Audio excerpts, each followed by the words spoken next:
ഈ ആന്റിക് പീസസിനോട് അങ്ങനെ എന്തൊക്കെ നോക്കിയത്, എത്ര സാധനങ്ങളാണ്. ഇവിടെ ഒന്നും ഒതുങ്ങിയിട്ടുണ്ടാവില്ലല്ലോ മുകളിലുണ്ട് കുറച്ച്. ഇതിപ്പോ അവസാനം കിട്ടിയൊരു കുറച്ച് ദിവസം മുമ്പ് കിട്ടിയ ഒരു അവാർഡാണ്. ഇതിലുള്ളതെല്ലാം തന്നെ അവാർഡ്സ് ആണ്. ചായ റെഡി, വന്നപ്പോഴേ ചായയൊക്കെ റെഡി ആയത്. Thank you thank you. ഇതൊക്കെ പ്രത്യേകിച്ച് കുട്ടികളുടെ ഇഷ്ടത്തിന് അങ്ങനെയൊന്നും വെച്ചിരിക്കണമെന്നല്ല. രണ്ടു പേർക്കും പെറ്റ്സിനെ വലിയ ഇഷ്ടമാണ്. ഇഷ്ടംപോലെ പെറ്റ്സ് ഇങ്ങനെ വന്നു പോയി ഇരിക്കുകയാണ്. അപ്പം അതിന്റെ ഒരു ഭാഗമായിട്ട് ഈ അക്വേറിയം ഇവിടെ ഇരിക്കുന്നത്. എത്ര നാളായിട്ട് ഇവിടെ ഇരിക്കുന്നുണ്ട്? ഇതിപ്പോ 10-11 years. അതിനു മുമ്പ് വേറെ ആയിരുന്നു. അതിനു മുമ്പ് ആ കോർണറിൽ ഉണ്ടായിരുന്നു ഒരു മറ്റേ മറൈൻ ഇതുപോലെ സെറ്റ് ചെയ്തിട്ടുണ്ടായിരുന്നു, ലൈവ് അക്വേറിയം. ഇതുപോലെ കാടുകൾ അതുപോലെ ടോർട്ടോയ്സ് ഇതൊക്കെ ഉണ്ട്. ടോർട്ടോയ്സ് അത് ഇടാൻ പാടില്ലായിരുന്നു അറിയില്ലായിരുന്നു. അപ്പൊ അവര് കൊണ്ട് ഇട്ടു. അതിങ്ങനെ വീട്ടിലൊക്കെ ഇങ്ങനെ നടക്കും. അത് നമ്മൾ പുറത്തേക്ക് പോയിട്ട് വരുമ്പോഴത്തേക്കും അത് കട്ടിലിന്റെ ചോട്ടിലും അവിടെ ഒക്കെ ആയിട്ട് പോകും. അതിന് മുകളിൽ നിന്ന് കയറി ചാടി ചിലതൊക്കെ ആത്മഹത്യ ചെയ്തിട്ടുണ്ട്. അങ്ങനെ കരയിലേക്ക് ചാടിയാൽ അത് മരിക്കുമോ? അതുകൊണ്ട് നിങ്ങൾ അത് മാറ്റി ഇങ്ങനെ ആക്കി വെച്ചു. ആമയെ വളർത്താൻ പാടില്ല എന്ന് പറഞ്ഞു. അതെ, പിന്നെ അങ്ങനെ ഒരു റൂള് വന്നല്ലോ, അങ്ങനെ ചെയ്യാം. പണ്ടെല്ലാരും റൂളല്ല, ആ ആമയെ നമുക്ക് വളർത്താം, പക്ഷെ അത് ആമസോൺ ഇതിൽ ഉള്ള ആമയാണത്, ഒരു പച്ച കളർ ആമ. അതെന്തോ ഹസാർഡാന്നൊക്കെ പറഞ്ഞിട്ട് ഓരോ യൂട്യൂബ് വീഡിയോസ് ഒക്കെ വന്നിരുന്നു. അങ്ങനെ ഇവിടെ ഒരാള് വന്നിട്ട് അതിനെ കൊണ്ടുപോകുന്ന ഒരാളുണ്ട്. അയാൾ വന്ന് കൊണ്ടുപോയി. അത് മറ്റുള്ള ജീവികൾക്ക് ദോഷമാണെന്ന് ഇവിടത്തെ. ഇപ്പൊ നമ്മളത് പുറത്ത് അഴിച്ചു വിട്ടാലും അല്ലെങ്കിൽ വെള്ളത്തിൽ കൊണ്ടുവന്നിട്ടാലും ഇവിടെയുള്ള മറ്റുള്ള ജീവികൾ നമ്മുടെ ഇവിടത്തേക്ക് സെറ്റ് ആയിട്ടുണ്ടാവില്ല. ഓക്കെ. ഓ, അതുകൊണ്ട് മനുഷ്യന്റെ ഇഷ്ടമാണ് ഇങ്ങനത്തെ പെറ്റ്സും കാര്യങ്ങളൊക്കെ. ഭയങ്കര ഇഷ്ടമാണ്. ഇതല്ലേ ഏറ്റവും വലിയ പെറ്റ് അല്ലേ? ഞാൻ നിങ്ങളുടെ ഇന്റർവ്യൂല്, എനിക്ക് പിന്നെ ഇന്റർവ്യൂ നല്ല, നമുക്ക് പേഴ്സണലി അല്ലാണ്ട് നല്ല പരിചയമുണ്ട്, ഇവരെ കുറിച്ച് അല്ലാതെ തന്നെ അറിയാം. എപ്പോഴും അതെ, ചേച്ചിയാണ്. എന്താ, ഞാൻ വേറൊരു കാര്യം കൂടെ ഉണ്ട്, ചേച്ചിക്ക് അറിയോ? സോഷ്യൽ മീഡിയ തുറന്നു കഴിഞ്ഞാല് മൈച്ചേട്ടന്റെ ഒറ്റയ്ക്കുള്ള ഇന്റർവ്യൂവിനെക്കാട്ടിലും ഭയങ്കര റീച്ചും ഭയങ്കര പബ്ലിസിറ്റി ഈ ചേച്ചിക്കാണ്. സീക്രട്ട് ആണ് മനസ്സിലാവുന്നത്. രമേഷ് പിഷാരുടെയും ധർമ്മജനും പോലെയാ. അത് കലക്കിട്ടാ, അത് കലക്കി ശരിക്കും. അപ്പൊ ധർമ്മജൻ ഒറ്റയ്ക്ക് വരുമ്പോൾ ഭയങ്കര ക്ലിക്ക് ശരിക്കും കേട്ടോ. ഭയങ്കര ആ ഒരു, ചേച്ചി പറയൂ അതിന്റെ പിന്നിലത്തെ രഹസ്യം എന്താണ്? എന്തായിരിക്കും മൈച്ചേട്ടാ? ഈ മൈച്ചേട്ടാ ഒരു ദിവസം എത്ര തവണ വിളിക്കും? എന്ത് ചോദിച്ചാലും എന്താ മൈച്ചേട്ടാ, എല്ലാം മൈച്ചേട്ടന്റെ അടുത്താ ഞാൻ ചോദ്യങ്ങളെല്ലാം.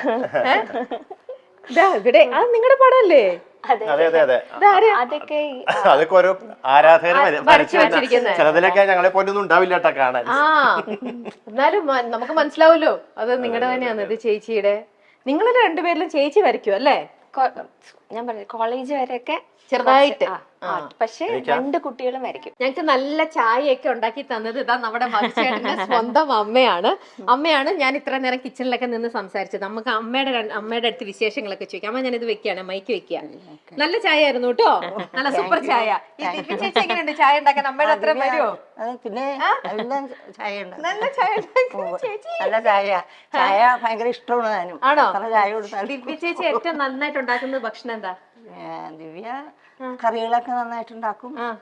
പിന്നെ പ്രത്യേകിച്ച് പിറന്നാളൊക്കെ സദ്യ ഉണ്ടാക്കാൻ സദ്യയാണോ ദിവ്യ ചേച്ചിയുടെ? ചോദിച്ചോ, അങ്ങനെയൊന്നും ഇല്ലാണ്ട് അമ്മ ഭയങ്കര കുക്കാ. എന്താ മൈച്ചേട്ടൻ പറയൂ, ദിവ്യ ചേച്ചിയുടെ ഏറ്റവും നല്ല ഡിഷ് എന്താ ഉണ്ടാക്കണേ? എനിക്ക് ദിവ്യ ഉണ്ടാക്കണതിൽ മോരുകറി ഇഷ്ടമാണ്, അവിയൽ ഇഷ്ടമാണ്, സാമ്പാർ. അമ്മ ഉണ്ടാക്കുന്നതിലോ? അമ്മ ഉണ്ടാക്കണതെല്ലാം ഇഷ്ടമാണ്. ഇവിടെ നല്ല ഭംഗിയുള്ളൊരു കിച്ചൺ ഒക്കെ ഉണ്ട് കേട്ടോ. നല്ല നമ്മുടെ എല്ലാവരുടെ വീട്ടിലുള്ള പോലെ നല്ലൊരു മോഡുലർ കിച്ചൺ. സർപ്രൈസ് വിസിറ്റ് ആയിരുന്നു ഇതൊക്കെ, അതുകൊണ്ടാണ്. പക്ഷെ എന്നാലും നല്ലൊരു കിച്ചൺ. നമ്മുടെ ഇവിടെ നിന്ന് ഉണ്ടാക്കുന്ന ഭക്ഷണമാണ് നമ്മുടെ പ്രിയപ്പെട്ട ഗായകൻ മതിച്ചേട്ടൻ.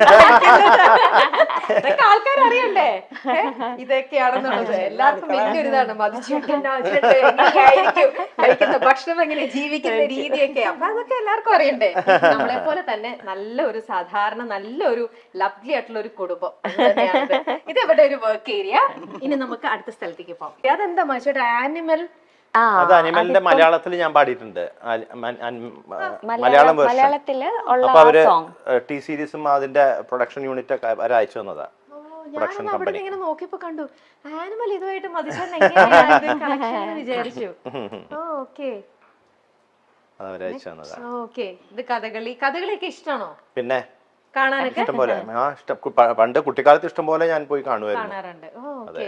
അപ്പൊ ഇപ്പോഴും പൂർണ്ണത്രേശന്റെ അവിടെ ഇപ്പൊ ഉത്സവത്തിനൊക്കെ പോകാൻ പറ്റാറില്ല. പോണെന്ന് ആഗ്രഹമുണ്ട്, പക്ഷെ നടക്കാറില്ല ഇപ്പത്തെ ഒരു ഇതില്. അതെ അതെ. ഇനി നമ്മൾ അവിടെ ഒരു ബെഡ്റൂം ആണ്. നമ്മൾ ബെഡ്റൂമിലേക്കൊന്നും പോകുന്നില്ല, പ്രൈവറ്റ് ഒരു ഇത് അവിടെ ബെഡ്റൂം. ഇതെന്താ ചേച്ചി? അത് വാഷ്റൂം. വാഷ്റൂം ആണ്. Okay okay. ഇവരാരൊക്കെ വന്നു, എന്തൊക്കെ സംഭവിക്കുന്നു എന്ന് അറിയാനായിട്ട് കംപ്ലീറ്റ്. ഓക്കെ. ഇവിടെ ഒന്നും നിങ്ങൾ ഇരിക്കാറുണ്ടോ ടി വി കാണാൻ വേണ്ടി? ഇടയ്ക്ക് വല്ലപ്പോഴും മിക്കവാറും അച്ഛന്റെ സീറ്റാ. ഓക്കെ. ചേച്ചിയുടെ അച്ഛനും അമ്മയും മനുഷ്യന്റെ അമ്മയും ആണല്ലേ? ഓക്കെ. ഇത് ചേച്ചിയുടെ അമ്മ, എന്റെ അമ്മ. അത് പിന്നെ പറയേണ്ട ആവശ്യമില്ല, അതുപോലെ തന്നെ ഇരിക്കണം കാണാൻ, അതേപോലെ തന്നെ പകർത്തി വെച്ചിരിക്കണ പോലെ തന്നെ. സുഖമായിട്ടിരിക്കുന്നോ? സുഖം. ഈ ദിവ്യ ചേച്ചി എപ്പോഴും ഇങ്ങനെ ചിരിച്ചോണ്ടിരിക്കുന്നത്, അതിന്റെ സീക്രട്ട് എന്താ? അത് അമ്മയുടെ അടുത്ത് തന്നെ ചോദിക്കട്ടെ. എപ്പോഴും ഇങ്ങനെയായിരുന്നു ചെറുപ്പം മുതലേ? എന്താ നിവേദിത ചേച്ചിയും എനിക്കറിയാം. ചേച്ചി നിവി ചേച്ചി ചിരിക്കുന്നതിനെക്കാട്ടിലും ഫുൾ ടൈം ഈ ദിവ്യ ചേച്ചി കുറെ നോക്ക്, ഫുൾ ടൈം ഇങ്ങനെ ചിരിയാണ്. അത് എന്താ അമ്മയ്ക്ക് എന്താ തോന്നുന്നത്? അമ്മയുടെ തന്നെ ഒരു ഇതാണോ അതോ അച്ഛന്റെ ആണോ? ആരുടെ രീതിയാണ് കിട്ടിയിരിക്കുന്നത്? ചിരിക്കാറില്ല ഇല്ലേ? നമ്മള് ലേഡീസ് ആണല്ലേ കൂടുതൽ ചിരിച്ചോണ്ടിരിക്കണത്. ചേച്ചിയുടെ ദേഷ്യപ്പെട്ട ഒരു രൂപം അതെന്ന് പറയണത് അങ്ങനെ ഉണ്ടാവാറുണ്ടോ? വളരെ റയറാണ്. ഓ ഓക്കെ. അത് ഞാൻ മധുചേട്ടന്റെ അടുത്ത് ചോദിക്കട്ടെ കാര്യം. അങ്ങനെയൊന്നും ഇല്ല, പറ്റൂല ആണല്ലേ? വളരെ സ്വീറ്റ് ആയിട്ടുള്ള ഒരു അല്ലേ? ഓക്കെ. ചായ ഒക്കെ കുടിച്ചോ? ഓക്കെ. ഞങ്ങളെന്നാ ബാക്കി ഇതിലേക്ക് പോട്ടെ. ശരി കേട്ടോ അമ്മ, ടേക്ക് കെയർ. കാണാം. അപ്പൊ അത് അമ്മയുടെ മുറിയായിരുന്നു. അതിലേക്ക് പോവാമോ? പോവാം. ലൈറ്റ് ഇല്ലാതെ പോയി, കഷ്ടം. അതാ കറണ്ട് പോയിരിക്കാണ് കേട്ടോ. ഞങ്ങൾ ഇൻവേർട്ടറിലാണ് ഇപ്പൊ ഇതെല്ലാം ഇട്ടിരിക്കുന്നത്. അതുകൊണ്ട് എല്ലാ ലൈറ്റ്സും നമുക്ക് ഓണായി കിട്ടില്ല. നമ്മൾ പോകുന്ന വഴിയിൽ നിറയെ ഇതാ ഈ പെയിന്റിങ് ഇതെല്ലാം നിറഞ്ഞ് കൃഷ്ണനും ഉണ്ണിക്കണ്ണനും. ഇത് ശിവകുടുംബം. അതെ, അതും ആശ ചേച്ചിയുടെ. അതും ആശ. Okay okay. എന്റെ അമ്മ, ഇത് എവിടേക്ക് ആ സമ്മാനങ്ങൾ വെച്ചിരിക്കുന്നത് വീട്ടില്? ഇടയില മധുചേട്ടന്റെ ഇതൊക്കെ വെക്കാനായിട്ട് കംപ്ലീറ്റ്. എവിടെയാണ് അച്ഛൻ? ഓക്കെ. അച്ഛൻ കിടക്കാണെങ്കിൽ വിളിക്കണ്ട. നോക്കാം. അച്ഛൻ വായനയിലാണ്. ഒന്ന് വന്നാ ബുദ്ധിമുട്ടാവോ? അച്ഛ ഒരു ഇന്റർവ്യൂവിന്റെ രമ്യ അറിയില്ലേ? രമ്യ, നിഖിലിന്റെ രമ്യ ഓർമ്മയില്ലേ? രമ്യ ചേച്ചിയുടെ അച്ഛനാണ് കേട്ടോ. അച്ഛൻ ഭയങ്കര റീഡിങ് ഹാബിറ്റ് ഉള്ള ഒരാളാണ്. അച്ഛൻ ഒരുപാട് വായിക്കും. അപ്പൊ അച്ഛൻ വായിച്ചുകൊണ്ടിരിക്കുമ്പോ ഞങ്ങൾ ഒന്ന് ബുദ്ധിമുട്ടിക്കാൻ വന്നതാ. ഇത് അച്ഛന്റെ മൈക്കാണ്.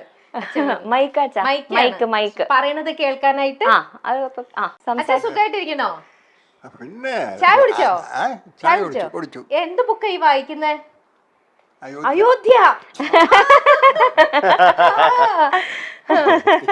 വായിച്ചു കഴിയാറായി.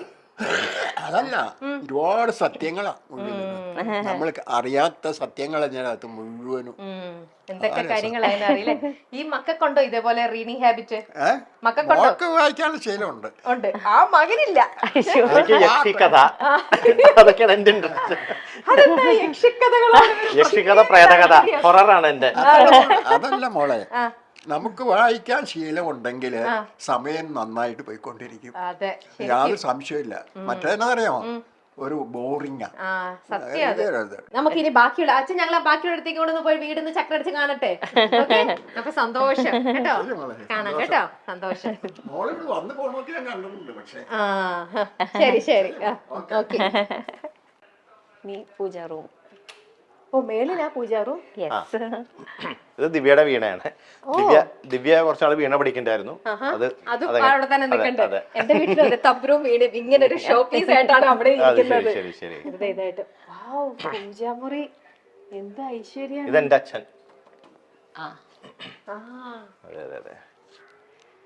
ഇത് മുത്തശ്ശൻ. അത് ദിവ്യയുടെ അപ്പൂപ്പനും അമ്മൂമ്മയും. ഇത് ദിവ്യയുടെ, അത് അച്ഛന്റെ അച്ഛനും അമ്മയും. ദിവ്യയുടെ അമ്മയുടെ അച്ഛനും അമ്മയും. അത് അറിയാലോ. എന്നോടോ? ആദ്യം പൂജാമുറി കാണട്ടെ. കയറിക്കോളൂ. കേറാമോ? ഓ,